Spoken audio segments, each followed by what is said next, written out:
ORR అమ్ముకున్న వాళ్లపై విచారణకు ఆదేశించామన్నారు మంత్రి కోమటిరెడ్డి వెంకటరెడ్డి. ఎన్నికలకు ముందు గత ప్రభుత్వం 7,000 కోట్లకు ఓఆర్ఆర్ను అమ్మేసిందన్నారు. మామ మీదనో బామ్మర్ది మీద కోపంతోనో హరీష్ రావు అసెంబ్లీలో విచారణకు డిమాండ్ చేశారన్నారు కోమటిరెడ్డి. ఈ ఫార్ములా రేసులో ఒకరో ఇద్దరో జైలుకు పోతారన్నారు కోమటిరెడ్డి. మంత్రి పదవి అల్యూమినియం గౌరవాధ్యక్ష ఎన్నుకున్నందుకు నా మీద పెట్టిన నమ్మకాన్ని వమ్ము చేయకుండా ఇది ఒక బాధ్యతగా భావించి మంత్రి పదవిలో బిజీగా ఉన్నా సరే రెడ్డి ఆశలకు కావాల్సిన అన్ని వసతులు ఒక ఎకరం ల్యాండ్ కానీ బిల్డింగ్ సంబంధించిన బడ్జెట్ కూడా శాంక్షన్ చేపిస్తారని రెడ్డి వాళ్ళంటే ఇక్కడ రెడ్డి ఒక కులస్తులే ఉన్నారు. రెడ్డి రాజ్బోతు వెంకటరామరెడ్డి స్థాపించి ఆ రోజు అన్ని కులాల వాళ్ళు చదువుకునే విధంగా చేయడం జరిగింది. కాబట్టి ఈ సంస్థని ఇంకా పటిష్టం చేస్తూ నాకు ఇచ్చిన బాధ్యత నెరవేరుస్తానని అందరు కూడా 2017లో ఇన్ ప్రిన్సిపల్గా రీజనల్ రింగ్ రోడ్ 50% హైదరాబాద్ని తెలంగాణలో 50% ఈ రోడ్డుతో కవర్ అవుతుంది. టోటల్ అర్బనైజేషన్ అయ్యి ఇప్పటికే కోకాపేట లాంటి ఏరియాలో ప్లాట్ కొనాలన్నా 15-20 కోట్లు, ఇల్లు కొనాలంటే 30 కోట్లు, ఎకరం భూమి 100 కోట్లు. దీన్ని పెంచాలని చెప్పి అప్పుడు గౌరవ ప్రధానమంత్రి మోడీ గారు ప్రకటిస్తే 6 సంవత్సరాలు మొద్దు నిద్రపోయిన ఆ ప్రభుత్వం నేను మినిస్టర్ కాగానే 2వ రోజే 9వ తారీఖు పోయి గడ్కరీ గారిని కలిసిన చార్జ్ అని. ఎందుకంటే నేను ఎంపీగా ఉన్నప్పుడు నాకు ఆయనకున్న సంబంధాలతోని ఆయన జనరల్గా పార్టీలు చూడు ఎవరు పోయినా పనిచేసే వాళ్ళకి నిధులు ఇస్తాడు. నేను చెప్పిన మా హైదరాబాద్ రోడ్డు ఓఆర్ఆర్ రోడ్డు మీకు తెలుసు.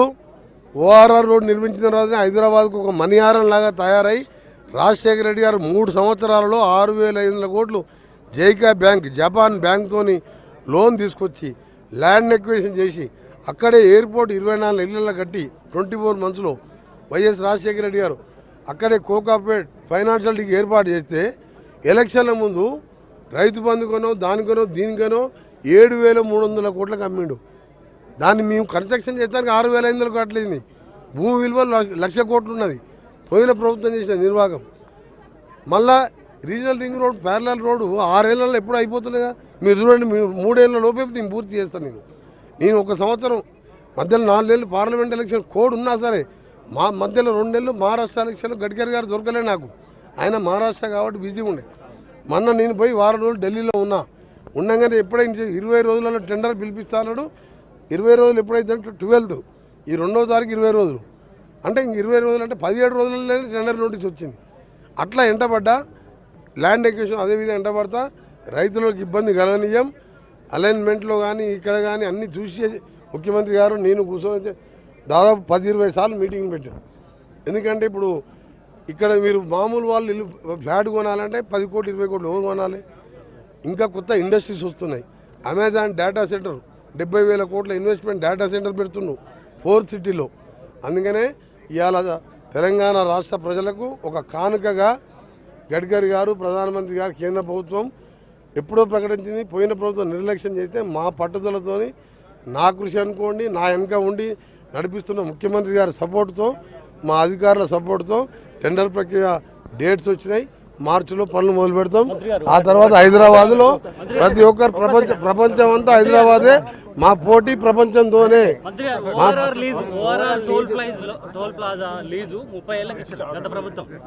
ఏ సంస్థకు ఇది ఐఆర్బి ఇన్ఫ్రా సంస్థకు 30 ఏళ్ళు లీజ్కి ఇచ్చింది.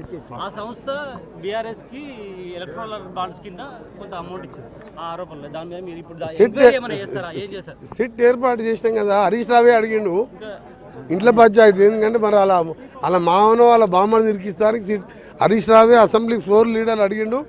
మా ముఖ్యమంత్రి గౌరవ ముఖ్యమంత్రి గారు సిట్ ఏర్పాటు చేసిండు. ఇచ్చింది కాబట్టి హరీష్ రావే సిట్ చేయమన్నాడు. స్పెషల్ ఇన్వెస్టిగేషన్ టీం వేసినాం. మనల్ని ఎవరు అమ్ముకున్నారు ఎవరు దొరికిపోతారు. నిన్నమన్న F1లో 1-2 దొరికిండ్రు, దీంట్లో దొరుకుతారు. అందుకనే మేము కేసుల మీద చట్టం తన పని దాని చేస్తుంది. మాకేంటంటే RRR కట్టాలి. రైతులకు 25 లక్షల మందికి 2 లక్షలు రుణమాఫీ చేసినాము. 500 యూనిట్లు నెలకు 1000 రూపాయల బిల్లు వచ్చి 50 లక్షల కుటుంబం ఫ్రీగా ఇస్తున్నాం. బస్సులో ఫ్రీగా ఇస్తున్నాం. ఇవాళ 56,000 ఉద్యోగాలు ఫిలప్ చేసినాం. ఇవాళ ఇలాంటి హాస్టల్ రెడ్డి హాస్టల్ కానీ ఏ హాస్టల్ కానీ ఇంకా చిన్నపిల్లలకు మెస్ ఛార్జీలు 40% 75 ఏళ్ళ చరిత్రలో ఎప్పుడూ 40% పెంచలే. మా ముఖ్యమంత్రి గారికి 10% పెంచమని ఆ హాస్టల్ సంఘాల వాళ్ళు పెడితే 40% ఏమొస్తుందని చెప్పి ఒకటేసారి 40% పెంచును. 75 ఏళ్ళ చరిత్రలో మెస్ ఛార్జీలు హాస్టళ్లలో 40% పెంచడం మొదటిసారి. ఇప్పుడు ఆ సంస్థ అది 7 లక్షల కోట్ల అప్పుని ఇన్ని చేస్తున్నాం. ఒక సంవత్సరంలో ఈ అప్పులు తీరిన తర్వాత ఇంకెన్ని చేస్తామో మీరే ఆలోచించుకోండి. ఆర్బీఆర్ అసోసియేషన్ వాళ్లకు, మా అల్యూమినియం మెంబర్స్కు, ఇప్పుడు ఉంటున్న మా తమ్ముళ్లకు